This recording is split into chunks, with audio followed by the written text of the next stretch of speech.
پاکستان کے معروف نعت خواہ مرحوم جنید جمشید کو دنیا فانی سے گزرے 4 برس بیت گئے۔ مرحوم جنید جمشید اور ان کی اہلیہ 4 سال قبل 7 دسمبر 2016 کو حویلیہ میں جہاز حادثے کا شکار ہونے کے نتیجے میں جاں بحق ہوئے تھے۔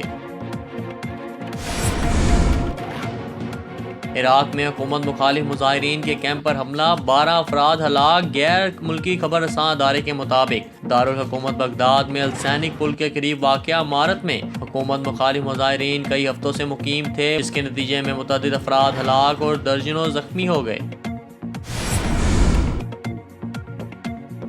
بھارت میں زیادتی کا شکار ایک اور لڑکی قتل۔ بھارتی ریاست اتر پردیش میں جلائی جانے والی زیادتی کا شکار لڑکی دم توڑ گئی۔ بھارتی میڈیا کے مطابق اتر پردیش میں مرنے والی لڑکی کو گزشتہ سال اجتماعی زیادتی کا نشانہ بنایا گیا تھا۔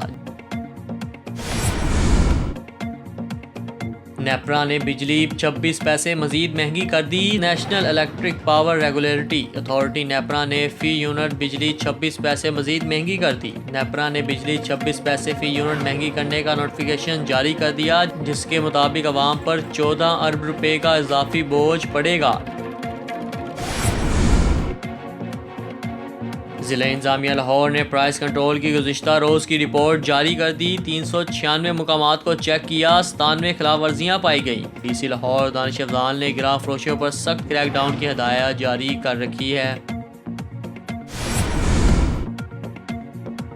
العزیزیہ ریفرنس میں نواز شریف کی اپیل 18 دسمبر کو سماعت کے لیے مقرر۔ اسلام آباد ہائی کورٹ کے رجسٹرار آفس نے کاز لسٹ جاری کر دی، جس کے مطابق جسٹس عامر فاروق اور جسٹس محسن اختر کیانی پر مشتمل ڈویژن بینچ نواز شریف کی اپیل کی سماعت کرے گا۔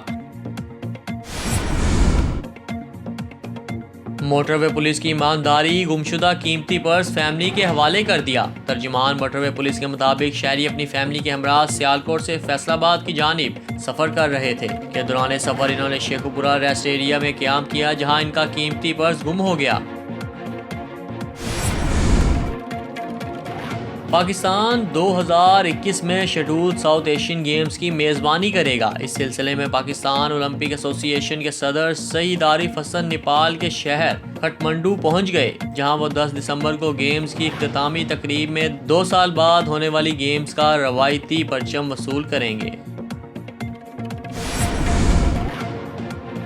مہوش حیات کی مسجد نبوی میں لی گئی تصویر سوشل میڈیا پر وائرل۔ تمغہ امتیاز حاصل کرنے والی اداکار و گلوکار مہوش حیات سعودی عرب میں عمرے کی ادائیگی کے لیے موجود ہیں۔ مہوش حیات نے اپنے سوشل میڈیا اکاؤنٹ پر مدینے میں مسجد نبوی سے ایک تصویر شیئر کی، جس میں وہ احتراماً گنبد خضرا کے آگے کھڑی ہیں۔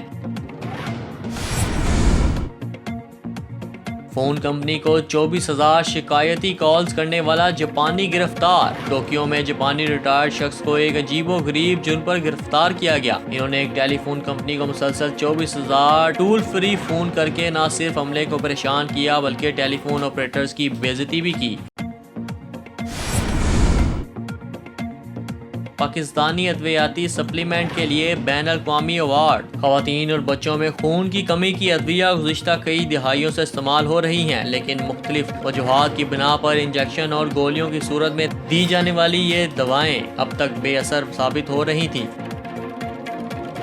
اگر آپ نے ابھی تک ہمارا چینل سبسکرائب نہیں کیا تو ابھی سبسکرائب کریں اور بیل آئیکن کو کلک کر کے ہماری لیٹسٹ ویڈیوز کے بارے میں اپڈیٹ جانیں۔